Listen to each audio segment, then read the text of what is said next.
कृष्णकांत जी। जी पंडित जी,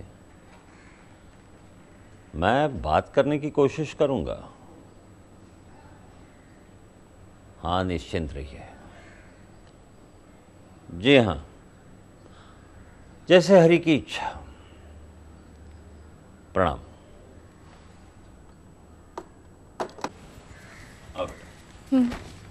किसका फोन था? अपने पंडित जी का। सुबह सुबह अजीब उलझन में फंसा डाला उन्होंने। क्या कह रहे थे? कह रहे थे विक्रम के लिए लड़की देख रखी है, ब्याह रचाओ, जिम्मेदारियां बढ़ जाएगी तो सब कुछ अपने आप ठीक हो जाएगा। ए, क्या कर रही है बेटा? जी सॉरी, ध्यान नहीं रहा। अब तुम ये बताओ कि इन हालातों में विक्रम की शादी करना कौन सी अक्लमंदी होगी? कभी होश रहते हैं उसके ठिकाने, कभी चक्कू से वार कर देता है, कभी गला पकड़ लेता है। शायद मेरा मतलब है, अगर कोई समझदार लड़की उसकी जिंदगी में आए तो शायद वो ठीक हो जाएगा। पैसे वालों का और समझबूझ का पिछले 7 पुश्तों से बैर है। घमंड और अहंकार यही उनकी अच्छाइयां हैं। विक्रम को ना ही कोई समझदार लड़की मिलेगी और शालिनी किसी गरीब की बेटी को अपनी बहू बनाने से रही।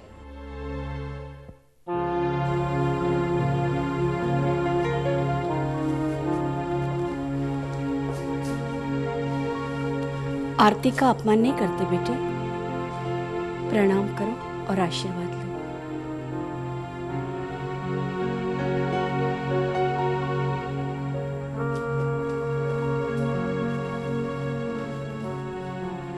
विक्रम बहुत जिद्दी है, मगर इतने संस्कार तो है उसमें कि ऑफिस जाने से पहले अपने पिताजी का आशीर्वाद लेने आया। बिल्कुल अपने बाप पर गया है। इसी जिद ने उनको मुझसे अलग किया, कहीं यहीं से उसे मेरा बेटा न छीन ले।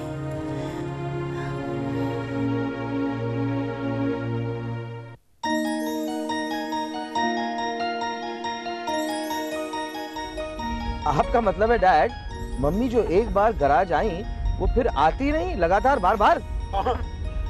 शुरू में तो कार बीमार पड़ती थी हर दूसरे दिन पर, फिर तुम्हारी माँ बीमार पड़ने लगी। पूछो क्यों? पूछा? वो इसलिए कि उसके पापा ने उसकी नाकाबंदी कर दी। मतलब इतने जल्दी उन्हें पता भी चल गया? हाँ, वो तो पता चलना ही था। तुम्हारी माँ ने बताया था खुद, मुझसे पूछे भी ना। हैं? फिर एक दिन तुम्हारे नाना जी आए गराज पर, तो मैंने उसे कार का बोनेट खोलने के लिए कहा। कार की बीमारी पूछी तो उन्होंने अपनी बेटी की बीमारी बताई। और फिर डॉक्टर साहब निकल पड़े इलाज करने? नहीं, तुम्हारे नाना ने रिश्ते से इनकार कर दिया। कहा मैं एक मामूली मोटर मैकेनिक और कहा वो शहर के सबसे बड़े इंडस्ट्रियलिस्ट। फिर क्या? फिर एक रात तुम्हारी माँ आ गई गराज पर, सब कुछ छोड़। मतलब जैसे फिल्मों में बताते हैं वैसे? हाँ, बिल्कुल वैसे। पापा यू सो लकी। बेटा, जिंदगी के कारोबार में हर उधार चुकाया जा सकता है, मगर औरत के प्यार, उसकी ममता का उधार कभी नहीं चुकाया जा सकता, किसी भी कीमत पर नहीं। आपकी ये बात सुनकर मैंने एक फैसला कर लिया। क्या? कि अगर किसी अच्छी लड़की से शादी करनी हो तो सबसे पहले गराज खोलो।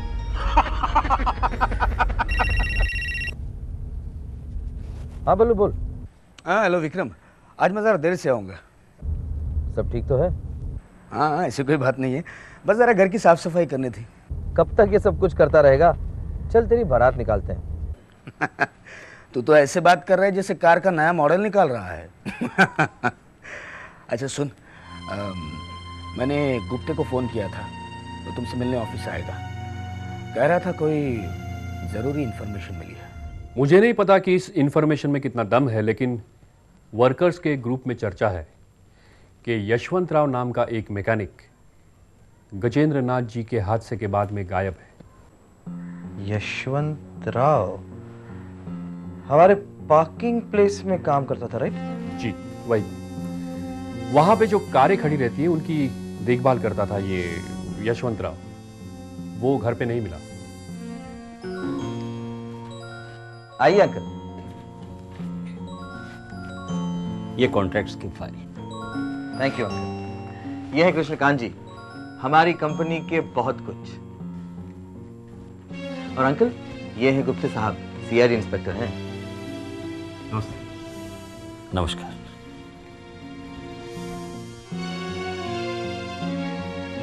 वर्कर्स में यह भी चर्चा है कि आपने गुस्से में आकर कुछ डॉक्यूमेंट्स जलाए।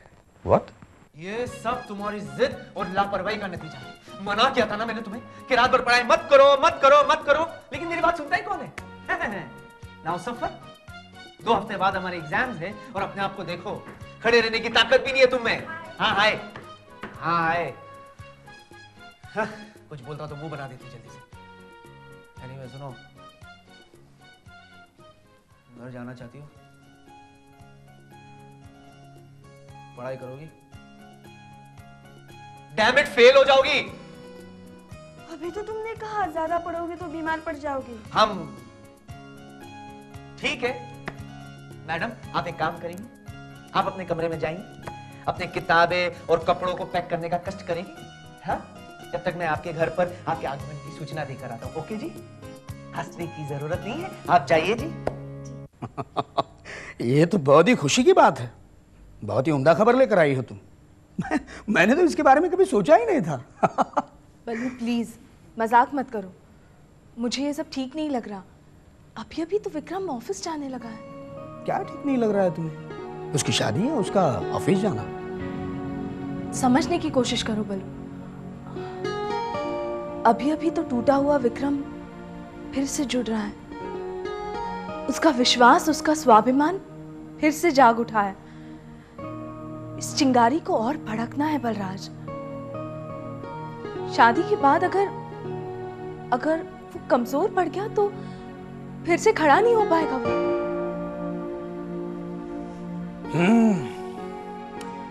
बिल्कुल सही कह रही हो तुम।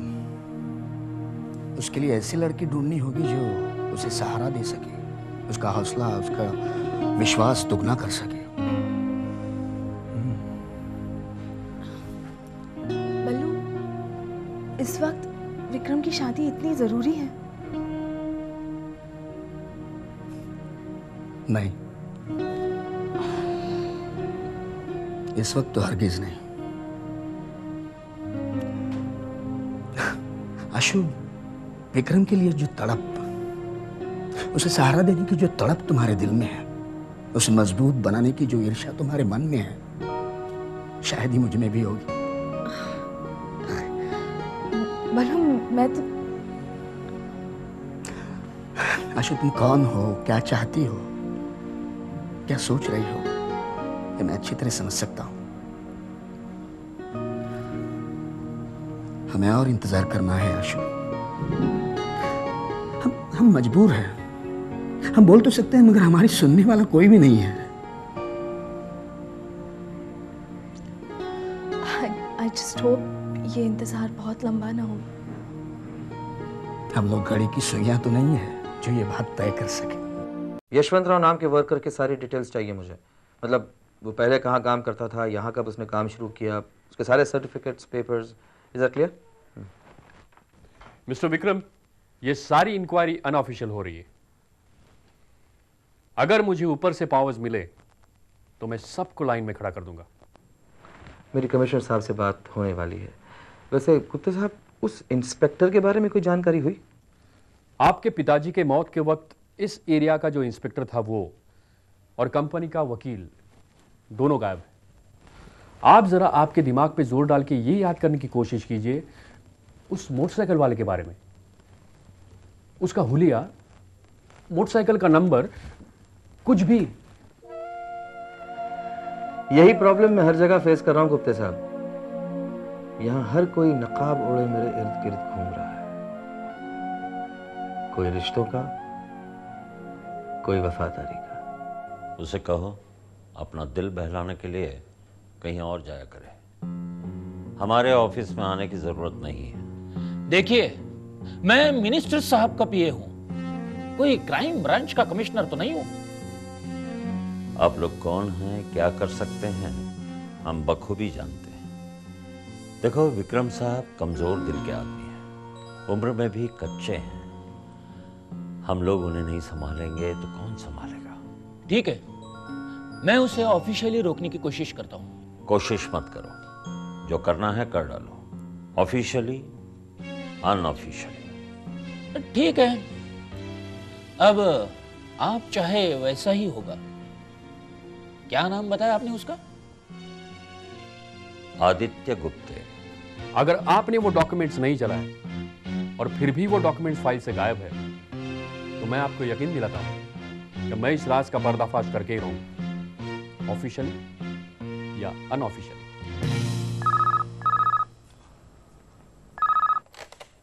हेलो हेलो, हाँ देखिए, मैं अमर बोल रहा हूँ, विशाखा का फ्रेंड। हाँ बोलिए। जी, वो विशाखा को हल्का सा बुखार हो गया है और वो घर आना चाहती है, तो क्या वो घर आ सकती है? आप जरा होल्ड कीजिए। हाँ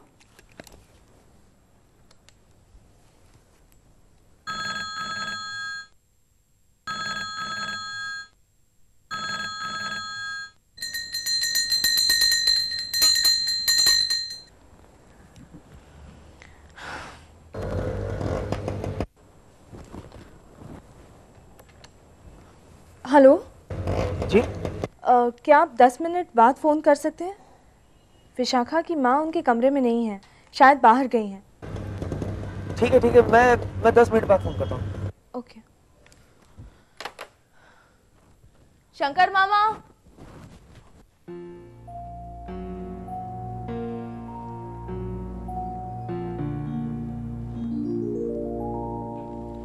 इस उम्र में इतनी टेंशन अच्छी नहीं कृष्णकांत। अगर तुम नहीं रहे तो हमारी नैया पार कौन करेगा? हम अपना वफादार आदमी खोना नहीं चाहते।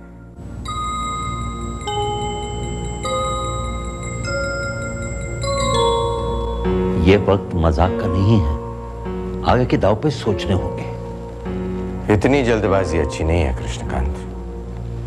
अभी तो सामने वाले ने चाल चली है।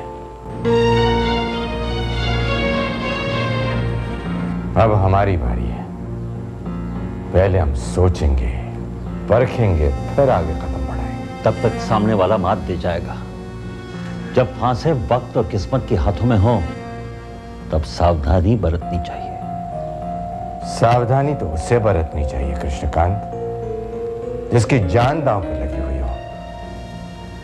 हम पूछते हैं, विक्रम अभी तक सांसें ले रहा है? कैसे? मुनव्वर अपना काम भूल तो नहीं गया? अब शैतान की चाल शैतान जाने, हम ठहरे इंसान।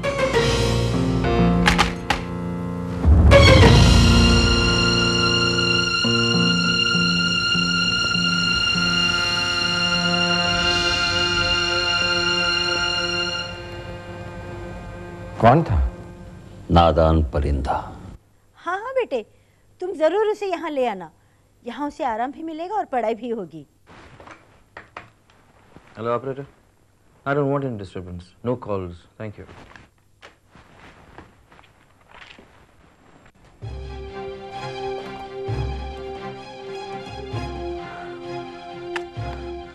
तुम यकीन नहीं वो लोग कुछ ऐसे ही कह रहे थे? हाँ बलराज यही कह रहे थे।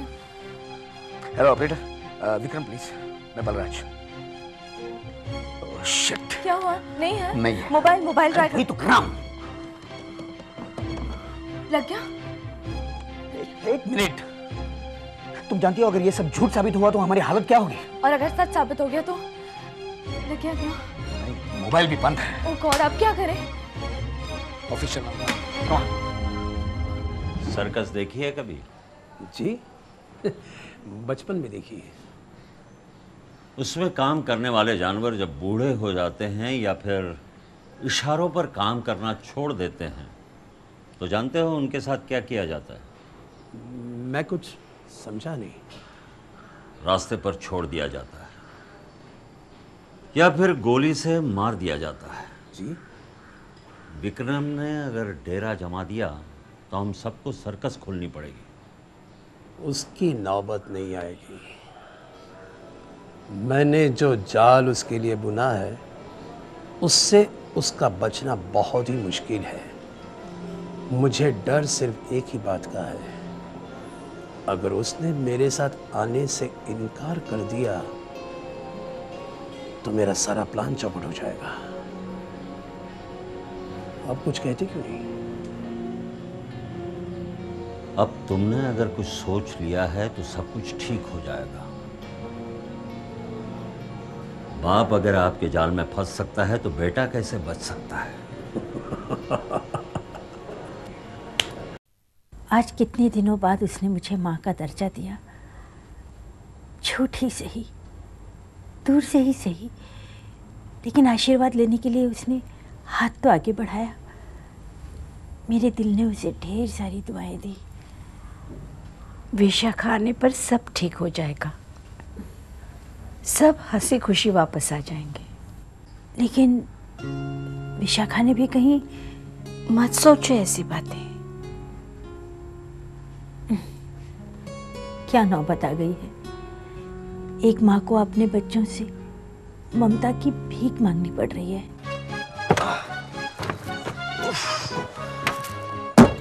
थैंक्स टॉम, तेरी गाड़ी को लौटा दूंगा। चलो ना। हाँ हाँ चलो चलो, let's go come on come.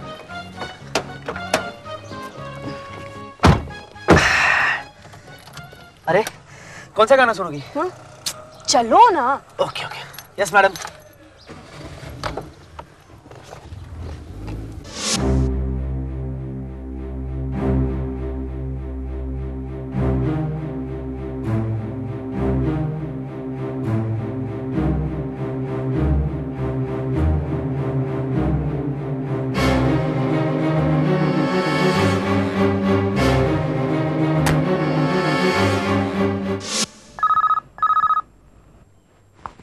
I told you no more. Okay, send him in.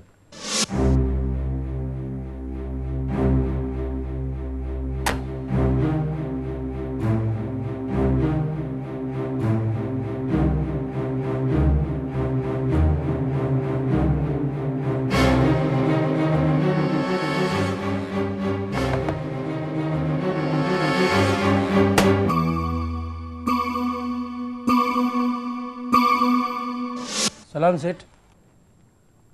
आओ आओ मुनावर, बैठो। नहीं, मैं ठीक हूँ सर। अरे बैठो, तुम भी तो लीडर हो, बैठो। कहो कैसे आना हुआ? साहब वो कुछ मजदूरों ने काम करने से इनकार कर दिया है। वो कहते हैं जो भी बात करेंगे आपके सामने करेंगे और फिर काम को हाथ लगाएंगे। क्यों, क्या प्रॉब्लम है? माई, विक्रम के लिए मैंने बहुत ऊंचे ऊंचे ख्वाब देखे हैं। हर माँ देखती है अपने बच्चों के लिए, लेकिन यहाँ तो विक्रम मेरे साथ बात करने को ही तैयार नहीं है। ख्वाबों की बात तो दूर है। शालू, उसे संभलने के लिए थोड़ा सा वक्त और दो। वो अभी भी पूरी तरह से संभला नहीं है। मैं जानती हूँ माई, ममता की आस लगाए बैठी हूँ। अपने आप को झूठी तसल्ली देकर उस आस को जिंदा रखना चाहती हूँ। ममता की कोई उम्र नहीं होती, वो एक वरदान है। तुम उसकी भलाई चाहती हो। जिस दिन ये बात उसका दिल मान जाएगा, विक्रम फिर से लौट आएगा। एक बात पूछूं माई? हाँ हाँ पूछो। अगर आप मेरी जगह होती तो एक औरत होने के नाते आप क्या करती? विक्रम जैसा बेटा होकर उसका दूर रहना, मैं तुम्हारा दर्द समझ सकती हूँ। मैं विक्रम की बात नहीं कर रही हूँ माई।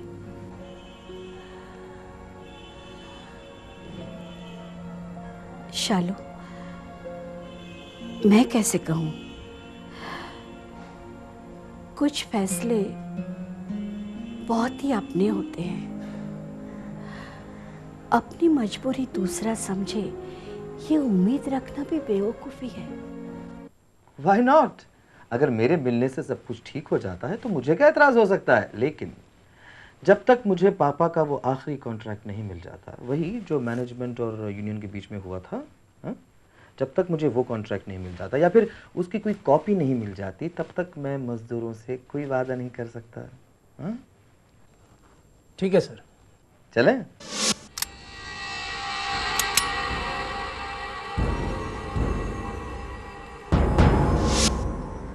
ये जो वर्कर्स हैं वो तुम्हारे अंडर हैं या तुमसे अलग हैं?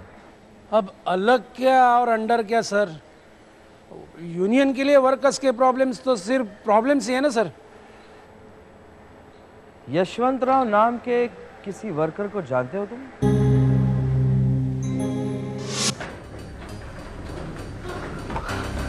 विक्रम साहब कहाँ हैं? साहब तो निकल गए। अकेले थे? नहीं, मुनव्वर साथ थे।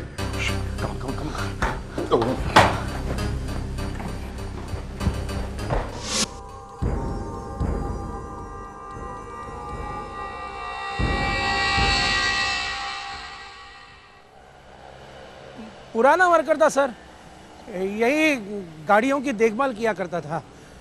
पता नहीं आजकल कहाँ है। अच्छा, मतलब तुम्हें पता नहीं है कि वो कहाँ है? याद आया सर, यूनियन की ऑफिस में एक पुरानी फाइल पड़ी है, उसमें शायद उसका कोई आता पता मिल जाए। आप 2 मिनट रुकिए, मैं अभी आता हूँ। ठीक है।